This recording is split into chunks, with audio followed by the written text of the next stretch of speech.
Milan had always loved quiet nights. The small village where he lived lay between wide green fields and deep forests on most nights. The sound of wind in the trees and the faint call of owls was all he could hear. He sat on a wooden bench outside his small home, watching the stars. The air smelled fresh after an evening rain, and the sky was clear. Then, without warning, a flash of white light streaked across the darkness. It was so bright that the shadows of the trees jumped like frightened animals. Milan stood up, eyes wide. The light moved fast, burning a path through the sky until it exploded into a streak of orange and vanished behind them. Forest! A distant boom followed, like the sound of thunder, but sharper and heavier. Milan's heart pounded. He had seen shooting stars before, but never something like this. This was bigger, closer. Smoke was already curling upward from behind the tall pines. Without thinking, he grabbed a small lantern from his porch and started running toward the forest. The grass was wet under his feet as he crossed the fields. He kept his eyes on the column of smoke. Each step brought him closer to the strange glow that now pulsed through the trees. The air grew warmer, and he smelled burnt earth. When he reached the forest's edge, he slowed. The path ahead was lit by a strange silver light, not the warm yellow of fire. It was like moonlight made solid, and it shimmered through the fog. He moved carefully, pushing through ferns and stepping over roots. Soon, he found the source. In the middle of a small clearing lay a smooth, silver object, shaped like a tier of metal. It was as long as a small house, with sharp edges near the front. Smoke rose from its surface, and strange symbols glowed faintly along the side. The ground around it was scorched, and trees at the edge of the clearing had been snapped like twigs. Milan stared. It was not a cart, not a machine from the city, and certainly not anything made by human hands. He had no doubt this thing had fallen from the sky. A suddenness made him step back. A narrow door slid open on the side of the silver object, releasing a wave of warm air. Something moved inside, and Milan's grip on his lantern tightened. A figure appeared in the doorway. At first, the light made it hard to see clearly. Then, the figure stepped forward, and his breath caught. It was a girl, but unlike any he had ever seen. Her skin was pale blue, like water under ice. Her eyes were large, bright silver, and they seemed to catch and hold the light. Her hair was white and fell over her shoulders in smooth strands. She wore a suit of dark, smooth material with small lights along the arms. The girl stepped down from the doorway, but her movements were weak. She stumbled, and Milan rushed forward without thinking. "Careful," he said, holding out a hand. She looked at him, eyes wide, as if she had never seen a human before. For a moment, she didn't move, but then she took his hand. Her fingers were cold and lighter than he expected. "You're human," she said in a voice that was soft but clear. Her accent was strange, and her words had a slow, careful shape. "Yes," Milan said. "My name is Milan. You are hurt. You need help." She shook her head. "No, we must leave. The Vorn will come." Milan frowned. "The who?" "They are hunters," she said. Her silver eyes darted to the dark sky. "They chase me. They will destroy anything they find." Milan did not fully understand, but the urgency in her voice was clear. He looked at the silver ship. "Is it broken?" She nodded. "It will not fly. I need time to fix it, but they are close." A strange buzzing sound echoed faintly from far away. It was high-pitched and mechanical, almost like an insect's wings, but heavier. The girl stiffened and gripped his arm. "They are here," she whispered. Milan glanced toward the forest. "Come on. I know a place." Without waiting for her to argue, he led her away from the clearing. They moved quickly through the trees, using narrow paths only he knew. His father had shown him these paths when he was a boy, and they twisted between rocks and fallen logs. The buzzing sound grew louder, but it seemed to move in the direction of the clearing they had just left. Milan hoped that would give them time. After several minutes, they reached a small hollow beneath a rocky ridge. Moss grew thick here, and a stream trickled nearby. Milan motioned for her to sit. "My name is Aaron," she said once they caught their breath. Aaron. Milan repeated. Where are you from? She hesitated. A place far from here. Many nights away even for the fastest ship. My people do not visit your world. It is too far, too hidden. Then why are you here? I was running from the Vorn, she said. They destroy worlds. They saw me as a threat. Milan looked at the sky through the leaves. If they find you, will they hurt others? Arn's expression darkened. Yes. If they know there is life here, they will not leave it alone. Milan felt a chill despite the warm night. He had never thought of danger coming from the stars. Then we have to keep you hidden until your ship is ready. Aaron studied him for a long moment. Why help me? You do not know me. Milan shrugged. You needed help. That is enough. Her silver eyes softened, but before she could answer, a faint red glow appeared through the trees. It was far, but moving slowly toward them, the buzzing sound returned, louder now. They are scanning the forest. Aaron said, We must move again. Milan stood and offered his hand. Then let's move. They slipped into the shadows of the forest once more, moving deeper into the hills. Milan's mind raced with questions, but he kept his focus on finding safety above them. The stars shone quietly, as if pretending nothing had changed, but Milan knew that tonight the world was no longer the same. The forest was darker now, and the air felt heavier. Milan and Aaron moved quietly, their footsteps muffled by damp leaves. The distant red glow they had seen earlier had faded, but the buzzing sound still rose and fell in the air like a warning. Milan knew these woods well. He had hunted here, gathered herbs, and fished in the streams since he was young. But now, every shadow felt like it was hiding something, and every rustle made him glance over his shoulder. Aaron walked beside him, her silver eyes scanning the trees with a sharpness that told him she was trained to spot danger. She moved lightly, almost without sound, but her breathing was still uneven from the earlier run. Milan noticed the small cut on her arm and the way she held her side. Are you hurt badly? He asked in a low voice. It is not deep, she said, but my strength is not at full. My suit helps me heal, but slowly. Milan nodded. We will rest soon. There's a safe place not far from here.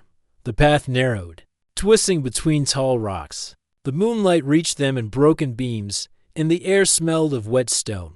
At the end of the path, the ground sloped downward into a hidden hollow. Here, the forest grew so thick that hardly any starlight touched the ground. Milan led her to a cave hidden behind hanging vines. He pushed them aside and stepped in first, raising his lantern. The cave was small but dry, with smooth stone walls and a flat floor. This is one of my hiding spots, he said. No one will find us here unless they know exactly where to. Look, Aaron stepped inside, glancing around with quiet approval. It is good. The Vorn will search from the air first. If they do not see us, they may pass. She sat against the wall and closed her eyes for a moment. Milan set the lantern down and checked the entrance to make sure the vines covered it completely. Who are these Vorn exactly? Milan asked as he sat down. Her eyes opened slowly. They are a war-born race. They have no home of their own. They move from one world to another, taking what they need and destroying what they cannot use. They see all other life as weak or dangerous. My people have fought them for many years, but they grow stronger, and they are after you because I carry something they fear, she said. Knowledge, and a way to stop them. They will not let me live. Milan was silent for a moment. If they find your ship, will they know about Earth? Yes, she said. If they connect the signal to this place, they will come in greater numbers. That thought settled heavily between them. Milan had never imagined that the safety of his small village could be tied to battles in the stars. The faint buzzing in the distance grew louder again, this time mixed with a deep hum that made the cave walls vibrate slightly. Arn's head lifted at once. They are scanning, she whispered. They use sound to map the ground below. Milan frowned.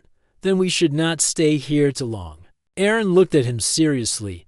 We must move during the scans, not after. They will record the still shapes first. If we move, they may think we are just animals.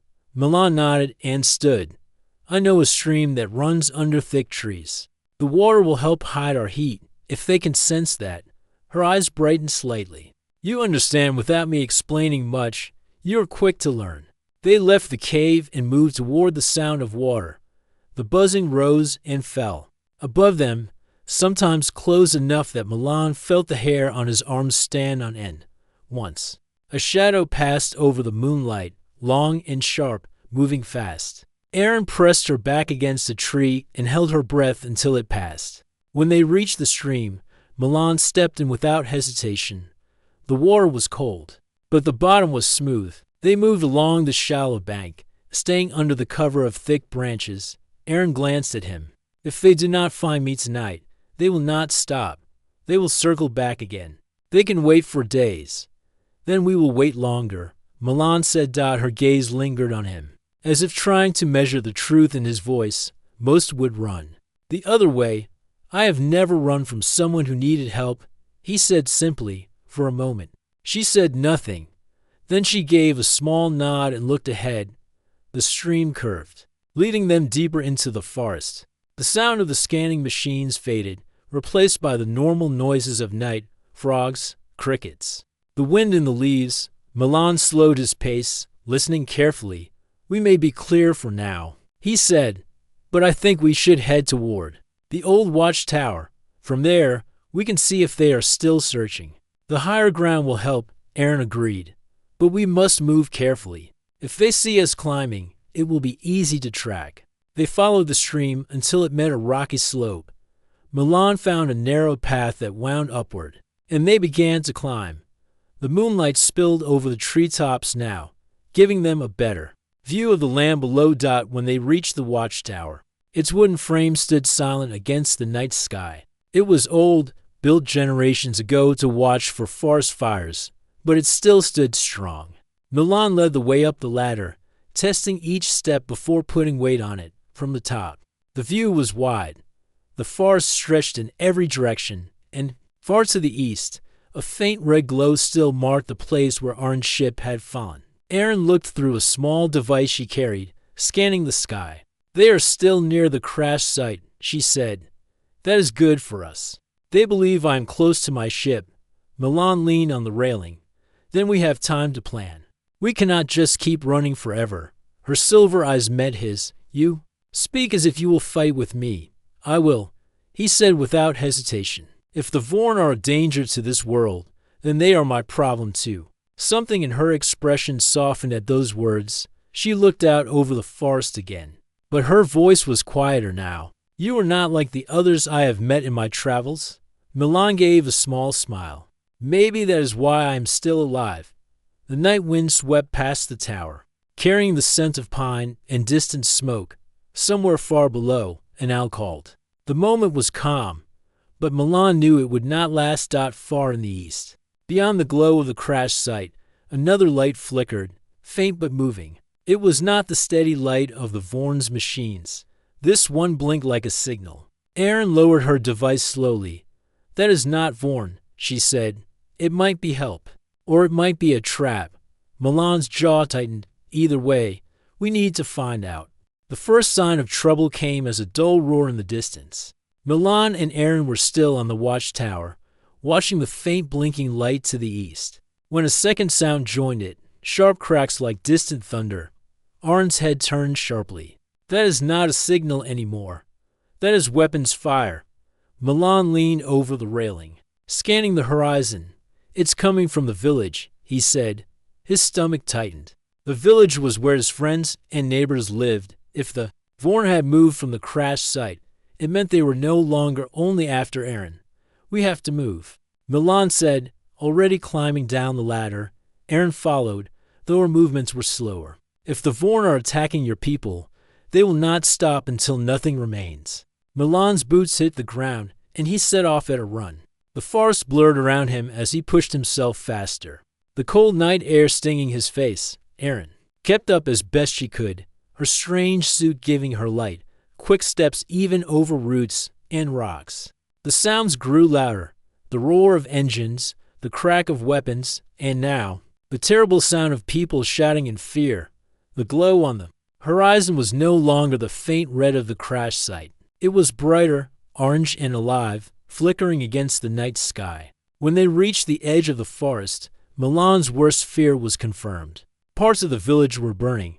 The fire leapt from roof to roof, sending sparks into the wind. Shadows of tall, insect-like machines moved between the buildings. Each had long, jointed legs and a body that pulsed with a cold, blue light. The Vorn. Erin said quietly, her voice tight. Milan's fist clenched. We have to get the people out. Erin shook her head. If they see you, they will kill you. The Vorn do not leave witnesses. Then I'll make sure they're too busy to see anyone else. Milan said, already stepping forward. Erin grabbed his arm. Milan, you cannot fight them. You have no weapons. I don't need weapons to pull someone out of a burning house, he said. Stay low and help whoever you can. Before she could argue again, Milan ran toward the nearest building. The heat hit him before he even reached the door. Smoke curled from broken windows, and the wooden walls groaned as the fire ate through them. Inside, he heard coughing. He covered his mouth with his sleeve and stepped in. The air was thick, making it hard to breathe, but he could see a small figure crouched near the back, a child, no older than 8. Come on, Milan called. His voice was rough from the smoke. The child stumbled toward him, eyes wide with fear. Milan lifted him into his arms and turned for the door. Flames licked at the walls, and a beam cracked overhead, falling in a shower of sparks. Milan ducked under it and pushed outside. He handed the boy to an older woman waiting nearby, who pulled him into a tight embrace. Thank you, Milan, she cried. But there was no time to respond. From the corner of his eye, Milan saw another house collapse inward, its roof giving way. A man's voice called for help from inside. Without thinking, Milan sprinted toward it. Arin, from behind a water trough where she was helping another villager, saw him disappear into the wall of fire. Her heart pounded. No human could survive that heat for long. She wanted to stop him, but the cries from inside the house pushed her to action too. Milan shoved the door open and was met with a blast of heat. The man inside was trapped under a fallen beam. Milan grabbed the hot wood and heaved it up, the heat burning against his skin. But somehow, the pain was dull, almost distant. The man crawled free, coughing. Go, Milan ordered. He followed, staying close in case the man stumbled. They stepped back into the open air, the fire roaring behind them. Milan could feel the sweat on his skin, but no burns. His clothes were singed, but his body was unharmed. Another shout came from farther down the street. This time it was a mother calling for her daughter. Milan saw the girl trapped near a toppled cart, with flames closing it from both sides. Without hesitation, he ran straight through the heat. Ignoring the way the air shimmered, the fire seemed to bend away from him, like it was being pushed aside. He reached the girl, lifted her up, and turned back. The flames leapt high, but he stepped through them as if walking through mist. When he emerged into the cooler air, Erin was there, her silver eyes wide with disbelief. She stared at him, then at his unburned skin. How? She whispered. Milan didn't answer. There was no time. The Vorn machines were still moving through the village, their legs clicking as they stepped over fences and carts. One turned its cold, glowing eyes toward them. Erin grabbed Milan's arm. We have to go. Now. They moved quickly, guiding as many villagers as they could toward the safety of the forest. The Vorn fired beams of light that scorched the ground, but Milan stayed between them and the fleeing people every time a blast came close. It seemed to fade just before hitting him. When they finally reached the cover of the trees, the surviving villagers huddled together, shaken but alive. Erin kept looking at Milan as if she were trying to solve a puzzle. You stepped into fire, she said softly, almost to herself. It should have destroyed you, but it did not. The flames moved away from you. Milan caught his breath, still watching the burning village. I don't know why. I just knew I had to help. Arin's gaze didn't leave him. There is something inside you, something the Vorn would fear. Before Milan could respond, the sound of the Vorn machines began to fade. They had done their damage and were moving back toward the crash site. Perhaps thinking Aaron was still there, Milan turned to the villagers. Stay here, keep watch. Aaron and I have something to finish. Aaron nodded. Yes, now we have more than my life to protect. We have your world. The night was still alive with the distant crackle of burning wood. Smoke hung low over the trees, and the faint red glow of the destroyed village painted the sky. Milan stood at the edge of the forest, his chest rising and falling steadily. His clothes were torn and darkened from ash, but his skin showed no sign of burns. The villagers who had escaped were whispering among themselves. They had seen him run through flames, seen him carry people out of burning buildings without a single injury. Some looked at him with gratitude, others with fear. Milan tried to ignore the attention, focusing instead on counting heads to make sure everyone was safe. Erin, however, was not looking away. She watched him with intense eyes, her expression caught somewhere between surprise and deep thought. She had seen soldiers on many worlds, some wearing the strongest armor, some trained for years. But she had never seen anyone walk through fire like it was nothing. Finally, she stepped closer. Milan, let me see your arms, she said. He frowned. Why? Because you should have burns. And you do not. Milan sighed but lifted his arms. His skin was only smudged with soot. No blisters, no redness. Aaron traced a finger near his skin but did not touch. This is not normal for your kind, she said firmly. Maybe it was luck, Milan said, though the words felt weak even to himself. Maybe I just moved fast. Aaron shook her head. No one moves faster than fire. And I saw something when you stepped through it. The flames bent away, like they could not touch you. Milan looked away, watching the faint light of the Vorn machines in the distance. If what you're saying is true, why would I have something like that? That is what I'm trying to understand, she said. Your world is hidden, far from the paths of most travelers.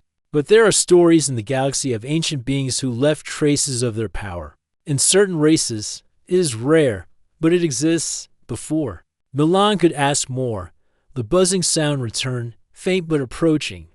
Arn's gaze turned sharp. They are sweeping back. We cannot stay here. Milan looked at the tired villagers. They can't move quickly. Some are injured. We will split, Aaron said. I will guide the villagers deeper into the hills. You will draw the Vorn away. Milan hesitated. And how exactly am I supposed to do that? You already have, Aaron said simply. They will notice you survived their fire. That will make them follow you. Her calm tone made it sound like the most obvious plan in the world. Milan was not sure whether to admire her confidence or be annoyed at it. But there was no time to argue. He nodded and stepped away from the group. Get them to safety. I'll make sure they don't follow. Arn's eyes met his for a moment. She looked like she wanted to say more, but instead she simply said, Do not die. I need to know what you are. Milan gave a small smirk. I'll try not to disappoint you. He ran toward the open field beyond the forest, keeping himself visible under the moonlight. The Vorn machines spotted him quickly. Two of them broke away from the others, their legs slicing through the grass as they gave chase. Blue beams shot past him, burning the ground, but again they seemed to bend slightly before reaching him. Missing their mark, Milan ran toward the rocky ridge on the far side of the field. He knew the land well and used the terrain to stay ahead of his pursuers. The machines followed, their metallic bodies gleaming in the pale light.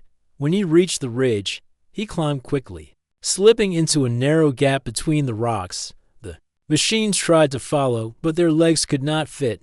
They circled instead, clicking and sending out pulses of blue light that scanned the area. Milan crouched low, breathing hard but steady. He could hear their mechanical voices, if they were voices at all, clicking and humming in a rhythm that sounded almost like a language. After several minutes, the machines gave up and turned back toward the village. Milan stayed hidden until their sounds faded, then made his way back through the woods. By the time he found Aaron and the villagers, they had reached a wide cave high in the hills. The villagers were resting, some drinking from water skins, others tending to the injured. Aaron was standing near the entrance, scanning the dark valley below. You made it, she said when she saw him. Told you I would, he said, leaning against the rock wall. Her eyes moved over him, as if confirming he was still unharmed. The Vorn will not stop. They will try again, and they will bring more machines. We have little time. Milan crossed his arms. Then we use that time to figure out why I'm still standing. Aaron nodded slowly. Yes, if you are what I think, then you may be the reason we can fight them. Milan raised an eyebrow. And what do you think I am? She looked at him for a long moment before answering. A carrier of Emberlight. He frowned. That sounds like something from a story. It is more than a story, she said. Long before my people or the Vorn traveled the stars, there was an ancient race called the Fireburn. They could walk through flame, shape it, even control it. When they vanished, some of their essence remained in a few bloodlines across them. Galaxy, it is said that this Emberlight cannot be destroyed by heat. Milan tried to take in her words. And you think I have it? I did not just think, Aaron said. I saw it. The fire avoided you. The air shimmered around you. You are not just lucky, Milan. You are something the Vorn would destroy if they knew. Milan felt the weight of her words. He had never thought of himself as anything but a normal man. Now, the idea that he carried something ancient and powerful felt strange, almost unreal. So, if they find out, he said slowly, they'll come after me harder than they're after you. Yes, she said, which means we must be ready before that happens. Outside the cave, the wind carried the faint smell of smoke from the burning village. Milan looked toward it. His jaw set. Then let's get ready, Orange Silver. Eyes held his for a moment longer, and then she gave a small nod. We will start at dawn. The two of them stood at the cave's mouth, looking out at the quiet night. The silence felt temporary, like the pause before the next storm. The first light of morning slipped into the cave, painting the stone walls with pale gold. Most of the villagers were still asleep, wrapped in blankets or resting against the walls. The smell of smoke from the burned village had faded during the night, but the memory of the attack was still sharp in everyone's minds. Milan sat near the entrance, sharpening a small hunting knife. He had been awake for hours, listening to the wind in the hills and thinking about Arn's words from the night before. Emberlight, the idea sounded like something from an old story told by the fire, yet the evidence was hard to ignore. He had walked through flames without a single burn. Aaron stepped quietly to his side. She carried a small, silver device no bigger than her hand. The surface of it glowed faintly with blue lines that shifted like running water. You are awake early, she said. Couldn't sleep, Milan replied. Too much on my mind. She crouched beside him. Then let us find the truth. I brought a scanner from my ship before we left it. It can read the energy in living bodies. If you have Emberlight, this will show it. Milan raised an eyebrow. And if I don't, then you are still unusual. But not what I thought, she said. Calmly. Either way, it is worth knowing. He nodded and held out his arm. Aaron placed the device against his skin. It was cool at first, then warmed slightly. Blue light spread from the device, wrapping around his arm in thin, glowing threads. The light moved in patterns, twisting and circling like a slow dance. Orange silver eyes focused on the display. Your energy level is higher than normal for your kind, she said quietly. The pattern is different. It reacts to heat signatures even without contact, meaning? Milan asked. She looked up at him, meaning that your body does not just resist heat, it changes it. The Emberlight is real. You carry it. Milan leaned back against the cave wall. So I'm some kind of ancient fire-blooded man. What does that actually do for us? It gives us a chance, Aaron said. The Vorn fear what they cannot destroy. Emberlight can burn their machines from the inside. It is one of the few forces they have not learned to resist. Milan frowned. You mean I can hurt them just by being me? In a way, yes, she said. But you must learn to use it. Right now, the Emberlight only protects you. If you learn to control it, you could project heat, weaken their shields, and even disable their weapons. Milan thought about the night before, about the way the fire had bent away from him. And how exactly do I learn to do that? Aaron glanced toward the back of the cave. It will take practice and control. My ship's systems have training simulations. But we cannot go there yet. The Vorn are still watching the crash site. For now, we use what we have. She picked up a small piece of dry wood and placed it on the ground in front of him. Focus. She said, think of the heat you felt when you were in the fire. Draw it from inside, not from the air around you. Milan looked at the wood. Feeling more than a little foolish, you make it sound simple. It is not simple, she said. But you have already done the impossible without trying. Now, try with purpose. He took a deep breath and focused on the memory of the flames, the heat, the light, the strange calm he had felt, as if the fire was part of him. At first, nothing happened. Then, slowly, a faint warmth spread from his chest to his hands. The wood smoked, a thin wisp curled upward. Then the tip of the stick glowed faintly before fading again. Milan let out a breath and shook his head. That's all. Aaron smiled slightly. That is more than most can do in their first attempt. You are drawing the ember light. With practice, it will grow stronger. They spent the next hour practicing. Milan managed to make the wood glow several times, though never for long. Sweat beaded on his forehead, not from the heat, but from the focus it required. By mid-morning, the villagers began to stir. Milan stopped his practice and joined them as they shared water and small pieces of bread. Aaron stayed near the entrance, scanning the valley below. They are moving again, she said suddenly. Milan joined her. In the far distance, the faint gleam of Vorn machines moved through the trees. They were not heading toward the cave. Not yet, but their direction was slow and searching, like predators circling prey. They will find us eventually, Milan said. Yes, Aaron replied. Which is why we must not wait for them to strike here. We should choose the ground for the next fight. Milan thought for a moment. There's a canyon not far from here, narrow, with high walls. If we could lure them in, they'd have no room to move. Aaron's eyes lit slightly. A trap, yes. If you can hold their attention long enough to bring them into the canyon. I can use devices from my ship to collapse the entrance. That would trap them inside, Milan said. Maybe even crush some of them. Exactly, she said. But we will need bait strong enough for them to follow. Milan gave a half smile. I think I qualify. Arn's expression softened. It is dangerous. It was dangerous the moment they landed, he replied. If I can give us an edge, I'll take the risk. They began planning. Aaron drew a rough map in the dirt, marking the canyon, the route from the crash site, and the positions where she could place her devices. Milan committed the path to memory. By the time the sun was high, they had their plan.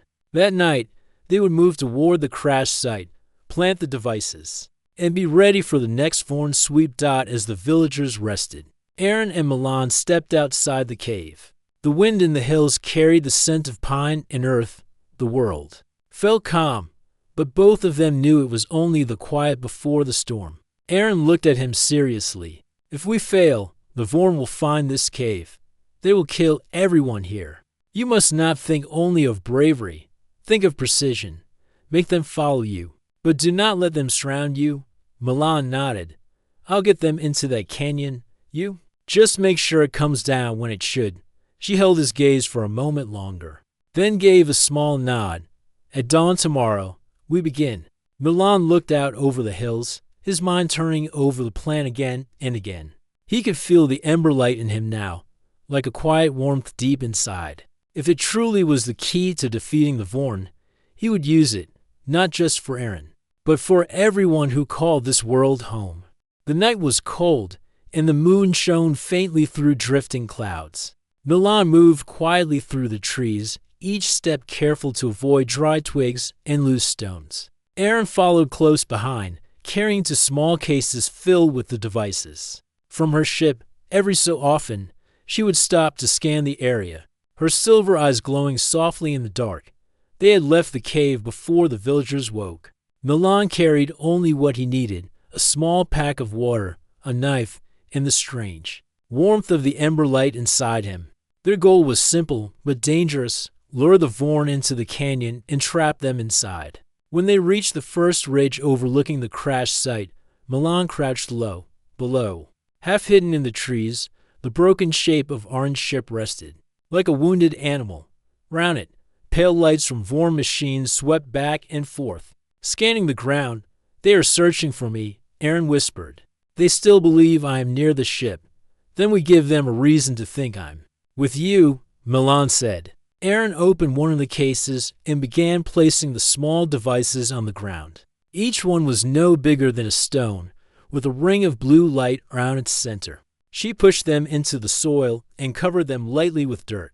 "These will collapse the canyon walls when I trigger them," she explained, "but they must be placed exactly in line, or the rock will only block part of the path." Milan nodded and kept watch while she worked. His eyes kept drifting to the Vorn patrols. Their tall, insect-like frames moving in the distance. Their weapons glinted faintly in the moonlight when Aaron finished planting the last device. They made their way toward the canyon. It was a narrow cut in the earth, with high walls of red stone and a winding floor of gravel and sand. The moonlight barely reached the bottom, and the air inside was still and cold. Aaron pointed to the far end. "This is where they must be when the devices go off. You will enter from the west side, make noise. Show yourself, and run through here. I will be waiting near the east end with the control trigger." Milan studied the space. Once there, and here, they can't spread out. They'll be lined up, one behind another. "That is why it will work," Aaron said. "But remember, you cannot stop moving until you reach me. If they catch you in the canyon, you will have no room to fight." Milan adjusted the straps on his pack. "Got it. So I just have to make an army of angry metal bugs chase me into a hole in the ground." "Sounds simple enough." Aaron gave him a small, steady look. "Do not think of it as running away. Think of it as leading the fire where it will burn brightest." They waited until the first light of dawn touched the sky. Milan moved to the west side of the canyon, keeping low until he reached the trees near the Vorn patrols. His heart beat faster as he stepped into the open. The nearest patrol froze, its head turning sharply toward him. A low, clicking sound came from its body, and the lights on its armor flared red. Milan raised his arms and shouted, "Over here!" The patrol began moving toward him. 2 more joined, then 4. Soon a line of Vorn was following, their weapons charging with a dull hum. Milan turned and ran. He felt the ember light stir in his chest. Each breath came easier, each step faster. The heat inside him spread to his arms and legs, making him feel lighter. Behind him, the Vorn's metal feet struck the ground in a heavy rhythm. He reached the canyon entrance and slipped inside. The walls rose high on both sides, closing out the sound of the wind. His footsteps echoed on the gravel, and the air grew warmer as the ember light pulsed stronger. The Vorn entered behind him, their lights casting strange shadows on the red stone. Milan didn't look back. He kept running, feeling the heat in his body build. Small sparks flickered at the edges of his vision, not from the sun, but from himself. Halfway through the canyon, a shot from a Vorn weapon struck the wall beside him, sending shards of stone into the air. Milan felt the ember light react, a wave of heat surging from his chest. The shards hit the ground before touching him, as if the air around him had burned them away. Arn's voice echoed from ahead. "Keep coming." Milan pushed harder. The Vorn were close now, their heavy steps shaking the ground. He could hear the metallic clicks and the rising hum of their weapons. The heat inside him became almost too much to hold, like a fire pressing against the inside of his skin. Then he saw Erin at the far end, standing on a high ledge with the control trigger in her hand. She waited until the first Vorn was nearly beneath her before raising the device. "Milan, now." She called. Milan dove past her, sliding on the gravel as she pressed the trigger. The ground shook. A deep roar filled the canyon as the devices exploded in perfect sequence. The walls cracked, then huge slabs of stone broke free, falling onto the Vorn. The sound of crushing metal and snapping rock filled the air. Dust rose in thick clouds, hiding the view, but the noise told the story. The trap had worked. When the dust settled, the canyon was blocked by massive piles of stone. Pieces of Vorn armor jutted from the rubble. Motionless. Milan leaned against the wall, catching his breath. The heat inside him began to fade, leaving him tired but unhurt. Aaron climbed down from the ledge, her silver eyes bright with relief. You did it, she said. We did it, Milan corrected. They won't be chasing anyone from that patrol again, she nodded. But her expression was still serious. This is only part of their force. The rest will know something happened here. We have bought time, but we must be ready for their next move. Milan looked at the block canyon, then at the hills beyond. Then we make our next plan before they do. The morning sun rose higher, letting the dust in golden beams. The battle for the canyon was over, but the war for their world was far from done. Milan could feel the ember light still glowing faintly inside him, waiting for the moment it would be needed again. The sun was setting over the hills, painting the sky in deep orange and gold. Milan stood at the edge of the ridge, looking toward the valley where the rest of the Vorn army was gathering. Dozens of their tall, metal forms moved in perfect lines, their red lights flashing in the growing darkness beside him. Erin checked the small control screen she carried. There are more than we thought, she said quietly. If they move together, nothing in this valley can stop them. Milan kept watching the Vorn. Then we don't let them move together.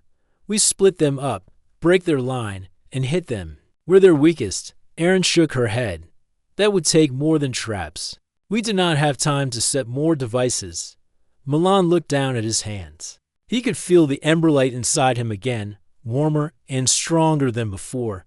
Since the canyon, it had been different, calmer, but deeper, like a river running under the surface. What if we don't use traps? He said. What if I use this? Erin turned toward him, her silver eyes studying his face. The ember light is powerful, but it is also dangerous. You have not learned its limits. Maybe I don't need limits right now, Milan said. If I can hold their attention, keep them focused on me, you can lead the villagers and your people to safety. Arn's voice was firm. You cannot face all of them alone. Maybe not, Milan agreed. But I can buy time. They argued for a few minutes more, but in the end, Erin knew there was no changing his mind. She gave him a small metal band from her ship and placed it on his wrist. If the ember light overwhelms you, press this. It will release a pulse that should help you regain control. Milan nodded. And if I can't, then you must trust yourself to end it before it ends you, she said. As night fell, the Vorn began to move. Their red lights formed long lines through the valley, and the hum of their engines grew louder. Milan stepped forward, feeling the ember light rise within him like a wave. His heart beat steady, and each breath filled him with heat that spread to every part of his body. He walked down the slope and into the open ground. The Vorn saw him almost immediately. A single loud click echoed through their formation, and the lines began to shift toward him. Milan raised his hands. The heat in his chest flared, and a burst of light erupted around him, bright enough to make the shadows jump. The nearest Vorn hesitated, their red lights flickering. Then they charged. Milan moved faster than he ever had before. He ran straight toward them, the ember light flowing through him in streams of fire and light. When the first Vorn raised its weapon, Milan swept his arm forward. A wave of burning air struck the machine, knocking it back into two others. Their armor glowed red where the heat touched them, and they fell in smoking heaps. The others surrounded him, weapons firing beams of sharp energy. Milan spun, each movement guided by the ember light. The beams struck the ground or vanished in bursts of heat before they could touch him. He pushed forward, breaking their circle, and the ground beneath his feet began to glow faintly from the heat he carried from the ridge. Erin watched, her eyes wide. She could see the ember light around him now, a living flame shaped like a shield and a blade. But she also saw the strain in his movements. Each attack left him a little slower. Each burst of power pulled harder from him. In the valley, Milan fought toward the center of the Vorn formation. He could hear the hum of their command unit, a massive machine taller than a house, with 6 jointed legs and a glowing red core at its center. If he could destroy that, the rest might fall apart. The ember light roared inside him as he ran. The air shimmered around him, and the earth cracked under the force of his steps. When he reached the command unit, it turned to face him, its weapons charging. Milan leaped, landing on its front plate. He pressed his hand against the glowing red core. The ember light surged out of him in a flood of heat and light. The machine's surface cracked, and its glow turned from red to blinding white. The explosion threw him backward. He hit the ground hard, the heat around him fading for a moment. The Vorn round the command unit froze, their lights dimming. Without their leader, they moved in confusion. Milan pushed himself up, but his legs felt heavy. The ember light was still there, but it was pulling at him, asking for more than he could give. He remembered Arn's words about the band on his wrist.